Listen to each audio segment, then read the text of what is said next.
There is a town in Pennsylvania where the ground has been on fire for over 60 years. The streets are mostly empty, the houses are mostly gone, and the smoke still rises from cracks in the earth on cold mornings. This is the story of why this American town was abandoned overnight. Centralia, Pennsylvania, the town before the fire. To understand what Centralia lost, you have to understand what Centralia was. The town sits in Columbia County in the anthracite coal region of central Pennsylvania, a part of the state that was, for the better part of a century, one of the most economically significant stretches of land in North America. Anthracite coal is the hardest, densest, and cleanest burning variety of coal. It produces more heat per ton than bituminous coal, burns longer, and generates less smoke. The mountains of eastern and central Pennsylvania held more of it than almost anywhere else in the world. And for the industrializing United States of the 19th century, that made the region indispensable.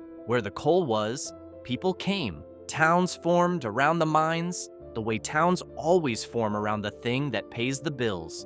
Quickly, densely, and with a permanence that felt unquestionable at the time. Centralia was incorporated in 1866, though the settlement had existed informally for years before that. At its peak in the early 20th century, the town had a population of around 2,700 people. It had 7 churches, a notable number for a town of that size, but an accurate reflection of the distinct immigrant communities that had settled there. Irish, Welsh, Lithuanian, Slovak, and Ukrainian families had all arrived to work the mines, and each group had built its own congregation, its own social clubs, its own slice of community within the larger community. There were 2 hotels, several saloons, a post office, elementary and secondary schools, and the kind of layered functional infrastructure that only accumulates across generations. The mines underneath Centralia were part of the Buck Mountain coal seam,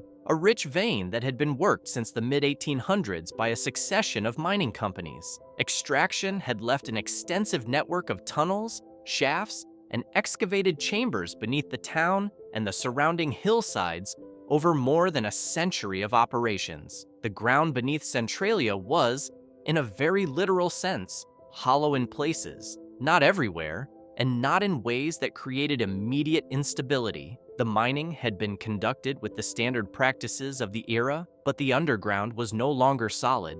That would matter enormously later. By the mid-20th century, the anthracite coal industry was in serious decline. Competition from oil and natural gas for home heating, combined with the increasing mechanization of what remained of the industry, had eliminated thousands of mining jobs across the region. The mines around Centralia had mostly closed. The population had been trending downward for decades as younger residents left for steadier employment in larger cities. By 1962, Centralia had around 1,100 residents, smaller than its peak, but still a functioning community with churches, a school, local businesses, and people who had lived their entire lives there and had no particular reason to go anywhere else. That was about to change in a way that none of them had anticipated. The landfill and the match. The precise origin of the Centralia mine fire is one of those historical questions that has a clear factual answer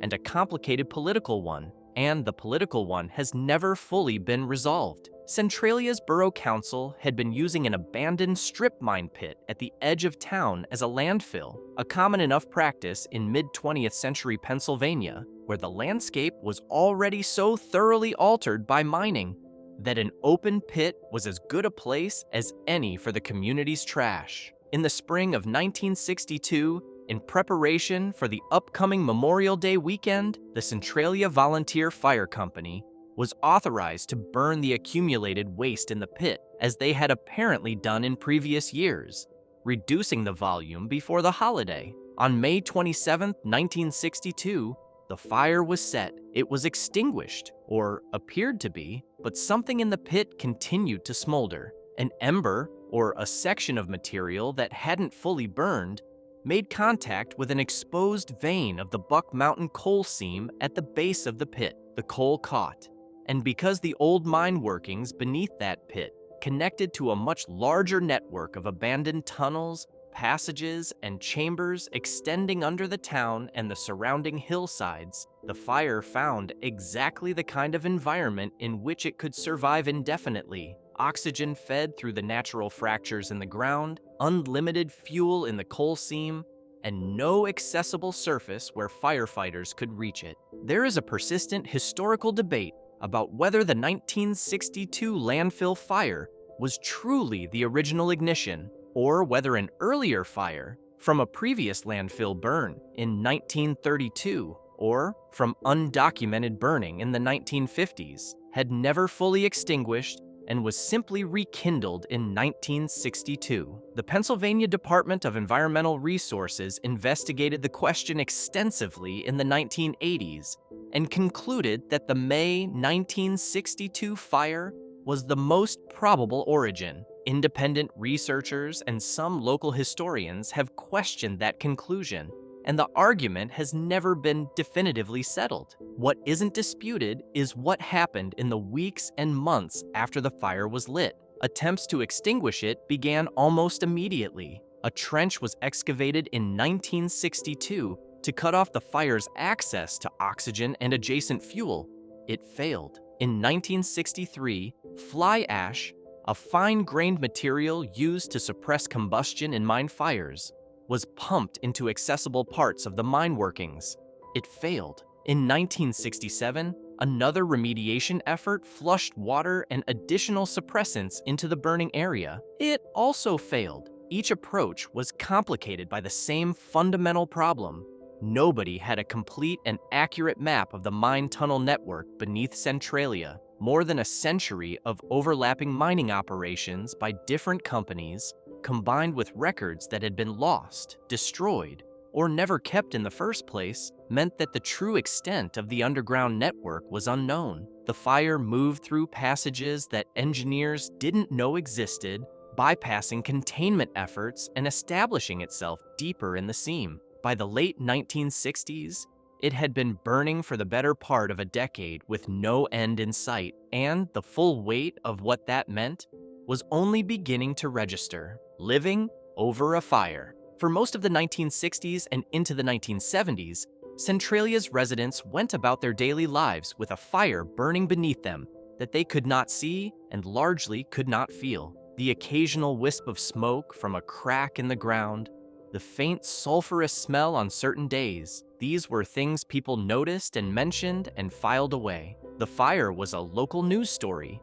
It was not yet a crisis. That began to change gradually, and then all at once. Carbon monoxide, odorless, colorless, produced by incomplete combustion, began seeping into basements and ground floor living areas through fractures in the soil above the mine workings. Carbon monoxide detectors were not standard household items in the 1970s. Several residents developed symptoms consistent with low-level carbon monoxide exposure, persistent headaches, fatigue, dizziness, without connecting those symptoms to the fire below. A few were hospitalized. The connection, when it was made, was alarming. In 1969, a resident named John Coddington discovered that the floor of his basement had become too hot to stand on. His underground heating oil storage tank had been warmed by the heat radiating upward from the mine fire below. The oil inside was approaching its flash point, the temperature at which it would ignite. Fire department personnel who responded found temperatures in the basement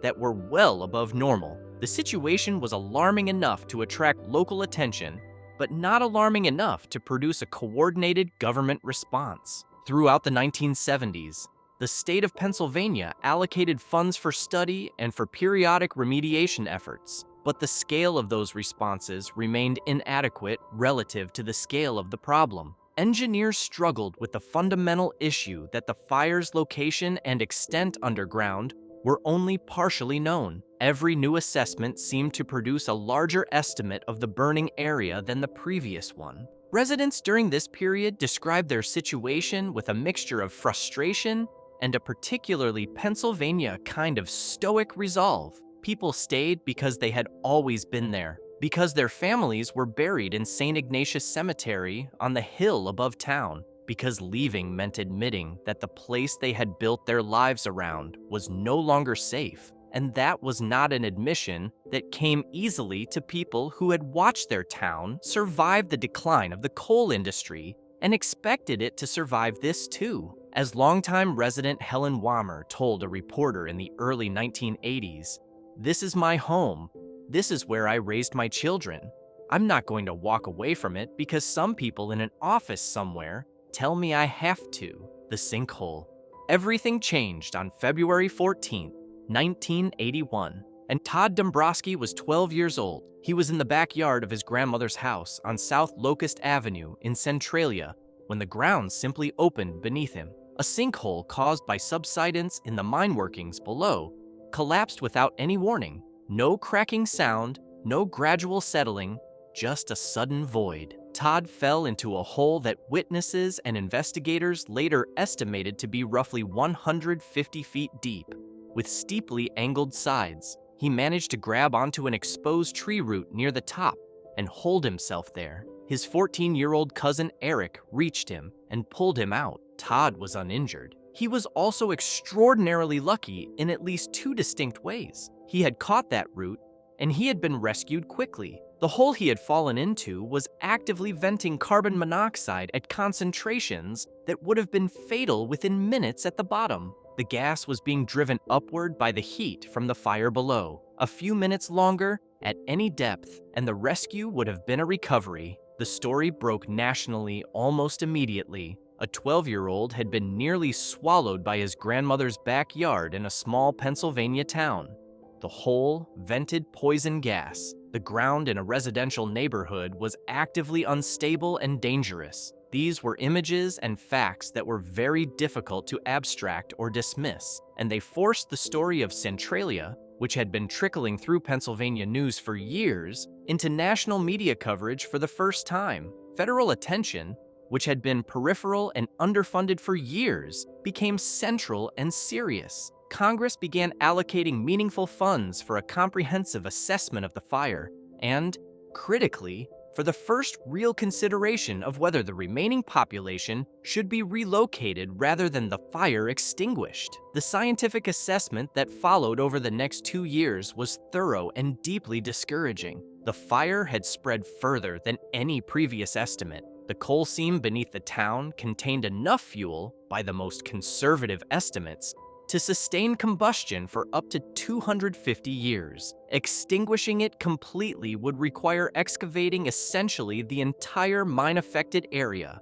an operation that would cost hundreds of millions of dollars and would itself destroy the town. The more realistic conclusion was that the fire could not be put out at any cost. The government was prepared to pay, and the people above it needed to be moved. The government decision. In 1983, the United States Congress appropriated $42 million for the voluntary relocation of Centralia's residents. The program was structured as a buyout. The government would purchase homes and properties at pre-fire appraised market values, and residents who chose to participate could take those funds and relocate wherever they chose. It was, on paper, a reasonable solution to an impossible situation. The key word was voluntary. In 1983, not everyone in Centralia wanted to leave. The community had been contracting under the weight of the fire for years, but a significant portion of the remaining residents, by then numbering somewhere around 1,000 people,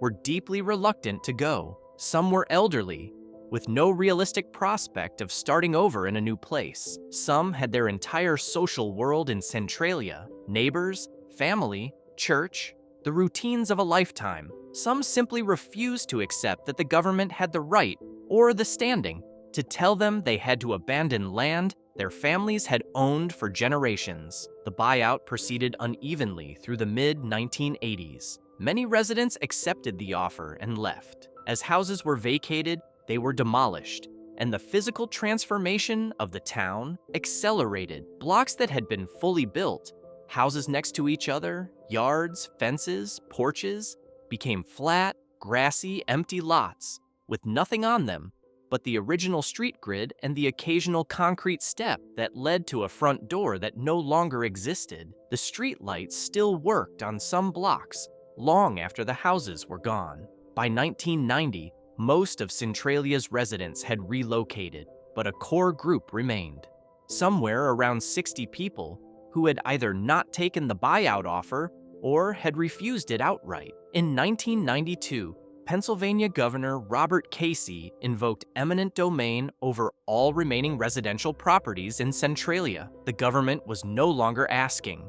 Residents who had refused the voluntary program were now legally compelled to sell. Most complied. Eventually, a determined group challenged the eminent domain order in court, a legal fight that ran through the 1990s and into the 2000s. The litigation was not ultimately successful in blocking the government's authority, but it produced a negotiated settlement in which a small number of remaining residents, the handful who were still there and still fighting, were permitted to live in their homes for the remainder of their natural lives. Pennsylvania agreed not to force them out while they were alive, with the understanding that the properties would revert to state ownership upon their deaths. It was an unusual arrangement. A handful of people with a legal right to live in a town that no longer officially existed, on streets that had no other residents, in houses that the state was waiting to demolish. What the fire actually is. It is worth pausing here to explain clearly what a mine fire actually is,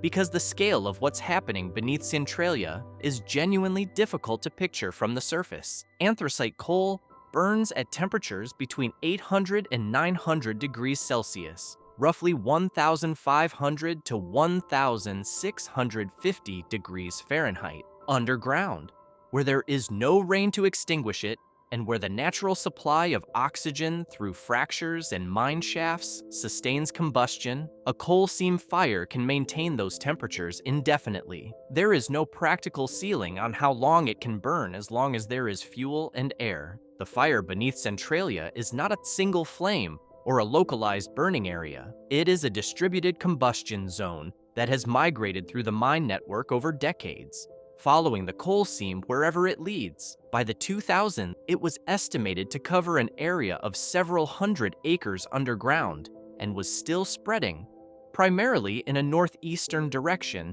away from what remains of the town. Above ground, the evidence is visible in specific locations. Cracks in the earth vent steam and warm air. Dramatic in cold weather, less visible in summer. Soil temperatures in affected areas have been measured at well over 100 degrees Fahrenheit at shallow depths. Vegetation in the most heavily affected areas has died, leaving patches of bare earth and dead trees that contrast sharply with the surrounding forest. Pennsylvania Route 61, the main road through the area, developed severe cracking and subsidence from the heat and subsidence below it. The road was closed in 1993, and a bypass was built. The original stretch of Route 61 through Centralia, cracked, buckled, with weeds growing through the asphalt, became one of the most photographed images of the abandoned town.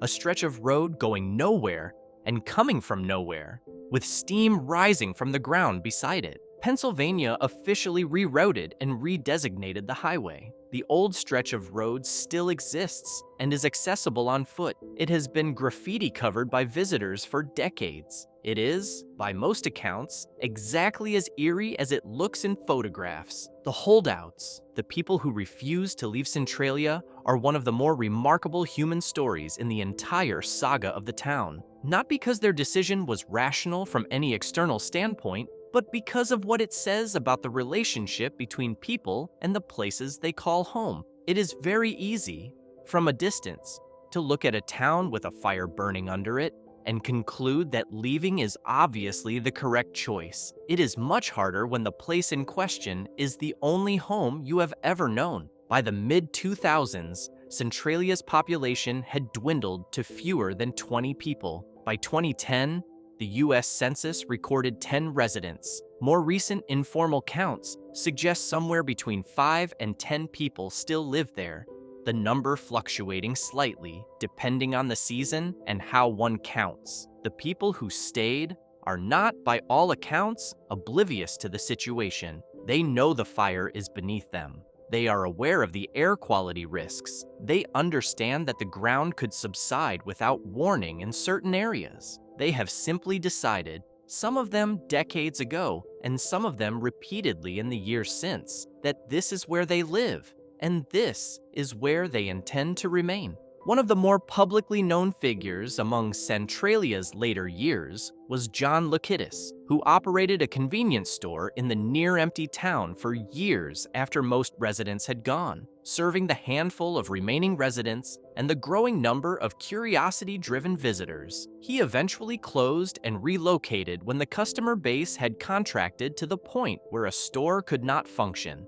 Another longtime holdout, Lamar Mervyn, was among the core group that challenged the eminent domain order in court through the 1990s. He and a small number of others won their negotiated right to stay. He lived in his house on a street that no longer had any other inhabited houses on it, on a block that was otherwise empty ground. The Centralia zip code 17927 was officially discontinued by the U.S. Postal Service in 2002. The borough's corporate charter was revoked by the Commonwealth of Pennsylvania the same year, though it was later partially reinstated following legal action by remaining residents. For a period, Centralia existed in a formal administrative limbo, a place that was officially no longer a functioning municipality, represented by no elected officials, served by no borough services, and yet still home to people who woke up there every morning and had no intention of waking up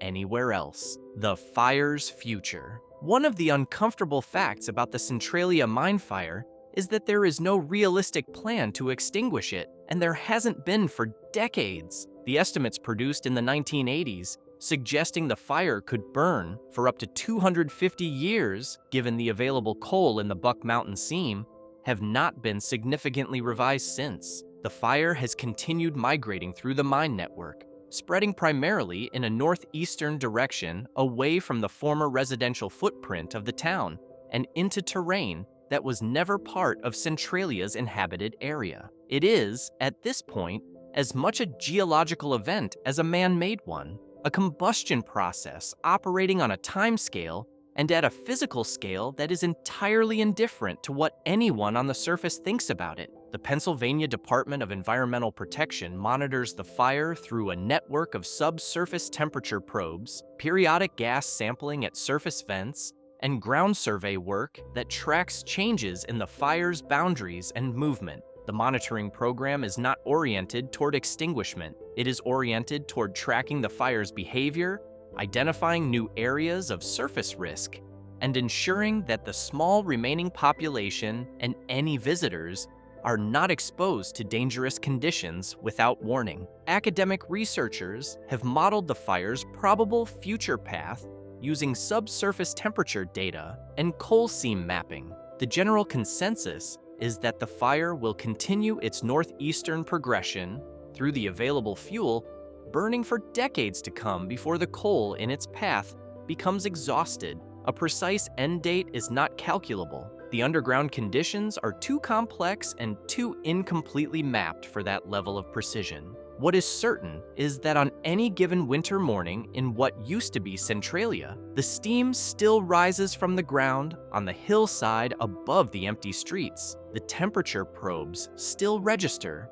The monitoring reports are still filed with the state. The coal seam beneath the mountains of Columbia County continues doing exactly what it has been doing since a trash fire got away from a volunteer fire company on a late May afternoon in 1962. What remains? Driving into what was Centralia today is a strange experience, even for people who know exactly what to expect. The street grid is still largely intact. The roads are still there, running their original routes through the landscape, marked with signs at the intersections. But the blocks they define are mostly empty. Grass and weeds grow where houses stood. Concrete foundations are occasionally visible beneath the vegetation. Here and there, a set of stone steps rises from a flat lot to a landing that leads to nothing. The front steps of a house that is no longer there. going nowhere with great architectural conviction. The numbered street signs still stand at intersections where there is nothing on any of the four corners. It looks less like a ghost town in the traditional sense and more like a suburb that was never built, the skeleton of a neighborhood without the neighborhood attached. A few things remain. St. Ignatius Cemetery sits on a hillside at the edge of the former town and is still maintained. The graves of Centralia's residents going back to the 19th century are still tended, still marked, still visited by descendants who now live in other towns and other states, who come back to a place their families are buried in that no longer exists in any inhabited sense. The cemetery is one of the few things in Centralia that still has active human care and regular visitors who aren't just tourists. The graffiti highway, the abandoned and officially closed stretch of Old Route 61, draws a steady and diverse stream of visitors throughout the warmer months. The road is cracked and buckled, with vegetation pushing through the asphalt from below. People walk it, photograph it, paint their names and messages on it in spray paint that accumulates in layers over decades of visiting. On cold days, steam rises from the ground alongside the road from vents and fissures above the fire. It is, by most accounts, as atmospheric as it looks in photographs, which is saying something, because the photographs are already fairly remarkable. The two remaining churches in Centralia were demolished in the years after the last of the congregation left. St. Mary's Ukrainian Greek Catholic Church, the last standing church in Centralia, held its final service in 2015 and was demolished the following year. The building had been deteriorating for years, and the congregation had dwindled with the rest of the town. Its removal was, in a way, the final institutional death of the community. After the church came down, there was nothing left that had been built for collective human use. What remains, more than anything else, is the idea of the place. Centralia has grown well beyond its own history into something larger, a symbol of what happens when industrial decisions have consequences nobody planned for, when government response is too slow, and when the gap between what people are promised and what they receive turns out to be unbridgeable. It gets written about, photographed, visited, and discussed in proportion to what it represents, which is considerably larger than its 1,400 acres of empty ground in Columbia County. Former resident Joan Quigley, who wrote a book about Centralia's history, described it this way: "The tragedy of Centralia isn't the fire. The fire was an accident. The tragedy is everything that happened after. The years of neglect, the broken promises, the way a community was ground down until there was nothing left." Centralia is not the only mine fire burning in the United States. There are over 100 active coal seam fires across Pennsylvania alone, and dozens more in other coal states. Most of them burn in uninhabited terrain and attract no particular attention. Centralia is different because it consumed a functioning town, because the failure to stop it was prolonged and documented over decades, and because the people who lived above it had to fight, legally, politically, and personally, over the right to stay in their own homes. The fire beneath Centralia will very likely outlast everyone alive today. The town it destroyed took generations to build and roughly 20 years to fully dismantle. The people who refused to leave, the holdouts, who won their legal right to remain until death, are the last human thread connecting the place that exists now to the place that was. What used to be a community of over 1,000 people is now a grid of empty streets, a maintained cemetery, a cracked road covered in graffiti, and a hillside that still vents steam on cold mornings. That is what's left. The rest is underground, still burning. If this one held your attention, go ahead and hit that like button and subscribe. There are more stories like this one waiting.